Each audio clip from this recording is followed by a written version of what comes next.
Kung ikaw ay tutulong, huwag mo na itong ipangalandakan. Ako po si Father Fiel Pareha at ito po ang ating segment, ang Daily Devotion, na kung saan tayo po ay magdarasal, magbabasa at magninilay kasama ng salita ng Diyos sa buong taon. Manalangin tayo. Sa ngalan ng Ama, ng Anak at ng Espiritu Santo. Amen. Halina, Banal na Espiritu, liwanagan mo ang aming puso at isip nang maunawaan at maisabuhay namin ang iyong salita. Amen.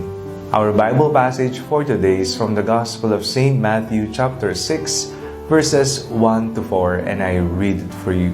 Beware of practicing your piety before others in order to be seen by them, for then you have no reward from your Father in heaven.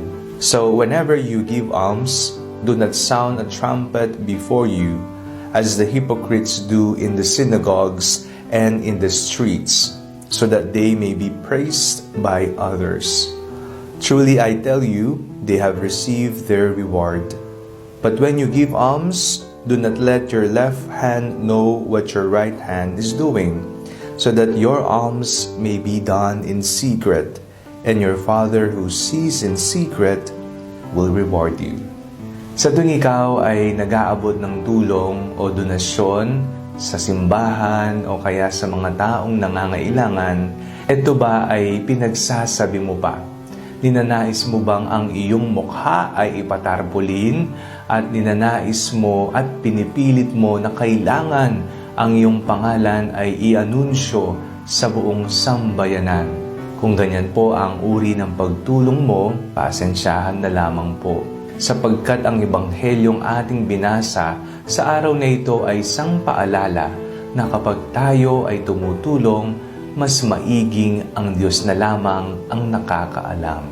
Wala naman pong masama kung babanggitin at i-acknowledge ang iyong pangalan at ang tulong na inyong ibinigay, lalo tigit kung ito ay magiging daan upang maging mas mabait, mas maging generous ang iba.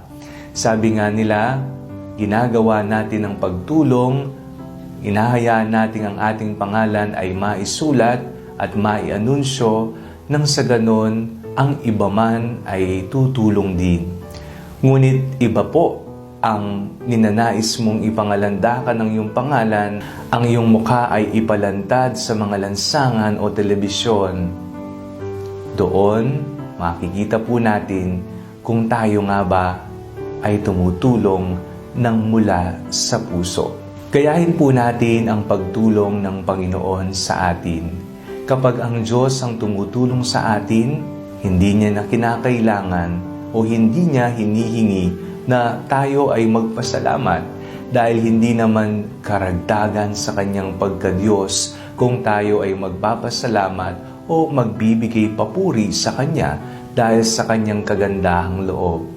Bagkus, tayo pa ang nakikinabang sapagkat sa pagtulong niya sa atin, tinuturuan niya tayong maging mapakumbaba, magbigay ng papuri at magpasalamat sa Kanya.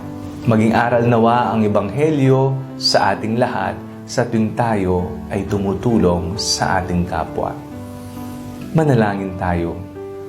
Panginoong Jesucristo, dakila ang iyong kabutihan para sa amin. Nawa maipahayag namin ang iyong kadakilaan sa mga nangangailangan naming mga kapatid at matulungan sila sa abot ng aming makakaya. Amen. Sa ngalan ng Ama, ng Anak at ng Espiritu Santo. Amen. Huwag po ninyong kalimutang i-like ang video ito, mag-comment po kayo and share it with your family and friends. Huwag